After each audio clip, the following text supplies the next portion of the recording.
Qiell drejtuar të gjithëve atyre të cilët nisin pushimet e verës. Atëherë, siç e tham, shumë njerëz gjatë stinën e verës planifikojnë pushimet. Gjëja kryesore që duhet të ketë çdo njeri parasysh. Duhet ta di që udhëtimet tek ne ndahen tre lloje. Është një udhëtim për cilin ti shpërblehesh, udhëtimi i parë. Është për shembull haxhi, umreja, vizita e të smurmit, vizita e të afërmve. Për këtë njeriu shpërblehet. Është një udhëtim tjetër i cili është i lejuar, siç janë pushimet.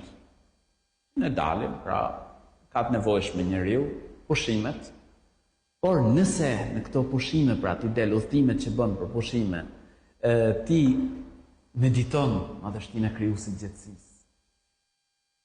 I bën këto pushime në mënyrë që të qetësohesh dhe të forcohesh për mend Zotin e gjetësisë. E me radhë, pra, atëherë këto nga të lejuara bëhen me shpërblim për to. Është edhe një udhëtim tjetër, i cili është udhëtimi i ndaluar. Ka udhëtimin që disa njerëz për shembull ai e bën plan, qysh kur niset që do shkojnë për shembull për haram. Do shkojnë të bëjnë gjëra të ndaluara. Atëherë ky njeri qysh momentin që niset e derisa kthehet, ngarkohet me gjunafe, Zoti na ruaj. Para udhëtimit çdo njeri ta ketë parasysh mbikëqyrjen e të Madhit Zot. Kudo që të jesh, Allahu i lartësuar të shikon. Zoti i gjetësisë kudo që të jesh shikon. Mundohu që në udhëtimin që bën, synosh halalen. Si në ngrënie, si në shikim, si në dëgjim. Po ashtu, namazet, kudo që të jesh falje. Madhëroje Zotin e gjetësisë kudo që të jesh. Dhikrin, përmendjen e Zotit gjetësisë. Dhikrin e mëngjesit dhe të mbrëmjes. Po ashtu, babai, nëna që udhtojnë me fëmijët, kenë parasysh që janë përgjegjës për fëmijët.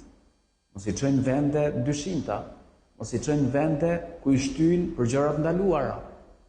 Të synojnë, pra që pushimet t'i bëjnë në vende ku fëmijët, familja janë të ruajtur. Ruhen nga haramet. Allahu i lartësuar çfarë thot në Kur'an? Ja ayyuhalladhina amanu qu anfusakum wa ahlikum nara. O ju që keni besuar, ruajeni vetët dhe familjet tuaja për zjarrit. Lënda djegëse të cilët janë burrët dhe njerëzit. Zoti na ruaj. Dhe këshilla e fundit është që kudo që të jesh, trego etikën, moralin e muslimanit. Mos vidh, mos mashtro, mos gënje, mos e tepro, mos shpërdoro. Ti parasysh moralet që na mëson feja jonë.